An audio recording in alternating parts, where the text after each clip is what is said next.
नमस्कार आज के रेसिपि क्रैब मसाला। क्रैब मसाला बानानोर जन्य निये नियेछि सुंदरी काঁকড়া। गैसे एकटा कड़ा बसिए दिएछि। कड़ार मध्य सर्षेर तेल दिए देब। तेल गरम होले থেঁতো করে রাখা রসুন দিয়ে দেব।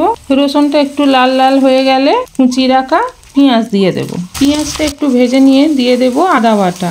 একটু কষিয়ে নিয়ে দিয়ে দেব কাঁচা লঙ্কা আর টমেটো। দিয়ে দেব সামান্য নুন, টমেটোটা নরম হয়ে যাওয়ার জন্য। হলুদ গুঁড়ো, লঙ্কা গুঁড়ো দিয়ে ভালো করে কষিয়ে নেব। মশলা ভালো করে কষিয়ে নেওয়া হয়ে গেছে, কাঁকড়াগুলো দিয়ে দেব।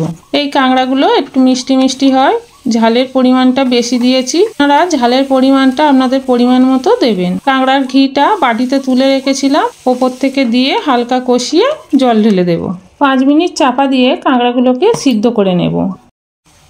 কাঁকড়া সিদ্ধ হয়ে গেছে, ওপর থেকে গরম মশলা বাটা, ধনেপাতা কুচি দিয়ে নামিয়ে নেব।